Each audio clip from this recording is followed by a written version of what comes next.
Hi friends, मेरा नाम है भूषण और आज हम लोग सीखेंगे passive voice of verbal question of simple future tense. Friends, जैसा कि आप लोग देख सकते हैं, passive voice of verbal question of simple future tense का जो रूल है वो मैंने यहाँ पर लिख लिया है, जो कि है shall will plus object plus be plus V3 plus complement plus by plus S2 plus question mark.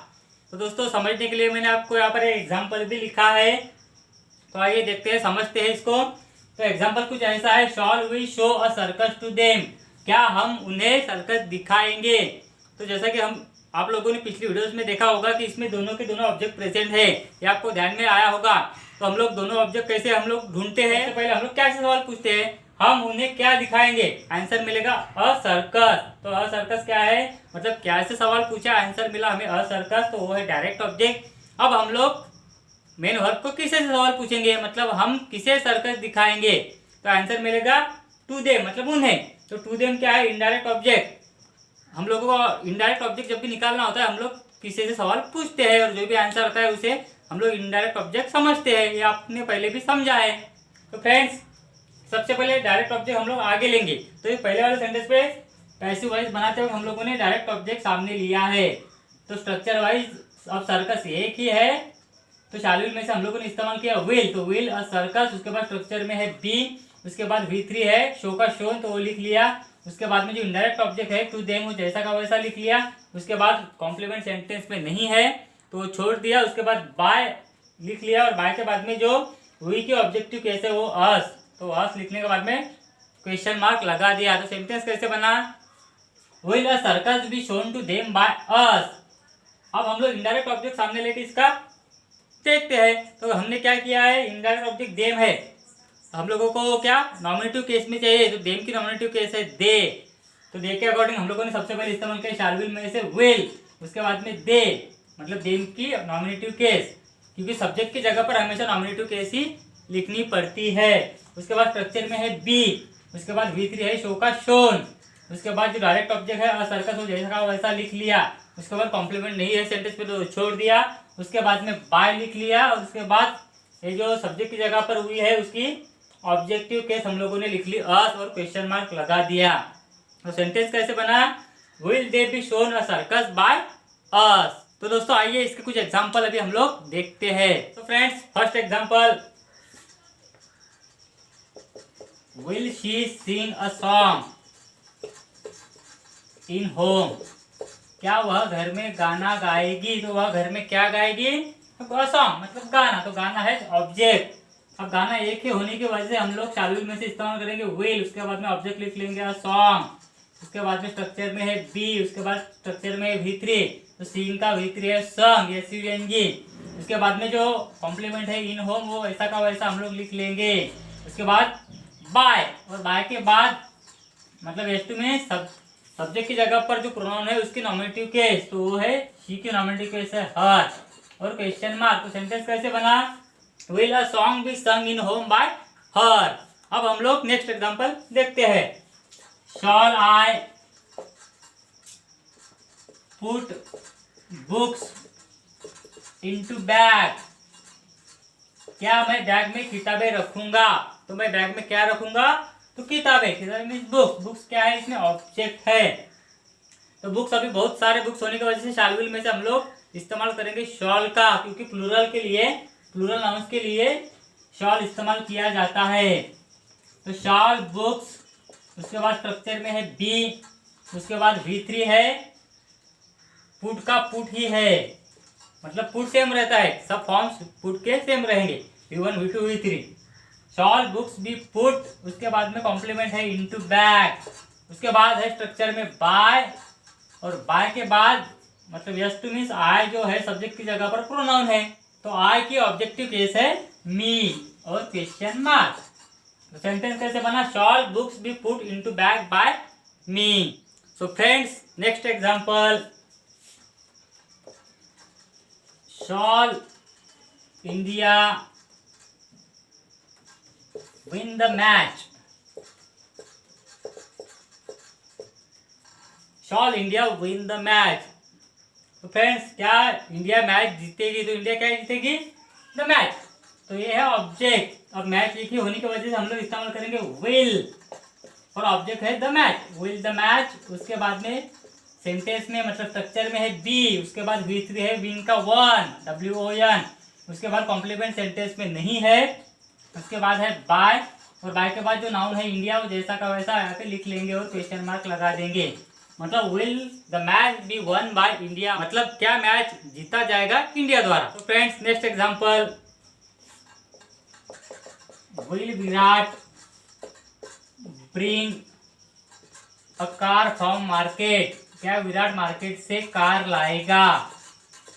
अब विराट मार्केट से क्या लाएगा, तो कार, तो कार है ऑब्जेक्ट, तो एक ही कार होने की वजह से हम लोग शालू में से इस्तेमाल करेंगे विल का। तो विल अ कार, उसके बाद स्ट्रक्चर में है बी, उसके बाद V3 है ब्रिंग का ब्रॉट,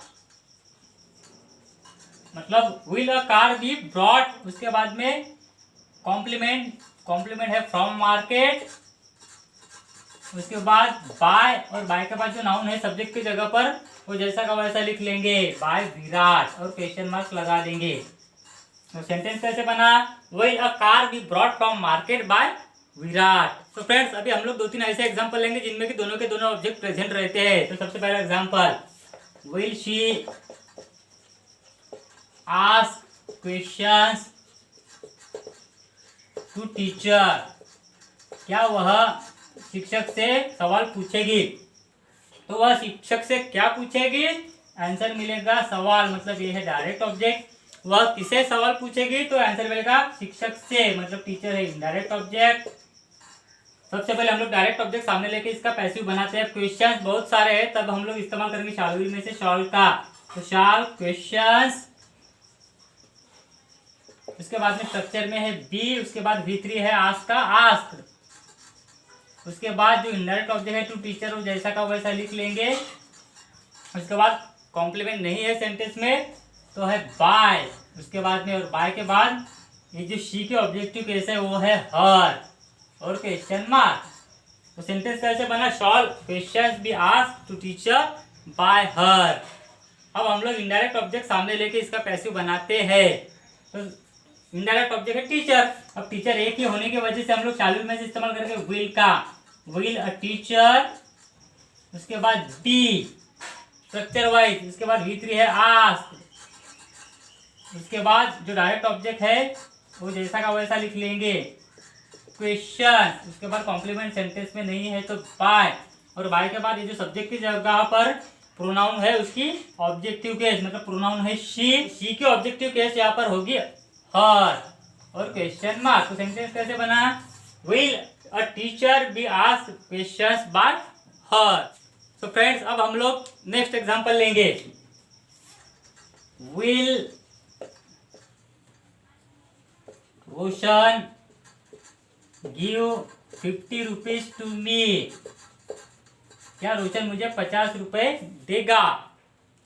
अब इसमें भी दो ऑब्जेक्ट है, सबसे पहले क्या ऐसे सवाल पूछ के देखिए, रोशन मुझे क्या देगा, तो 50 रुपीज, तो ये है डायरेक्ट ऑब्जेक्ट। रोशन किसे 50 रुपए देगा, तो मुझे, तो टू मी है इनडायरेक्ट ऑब्जेक्ट।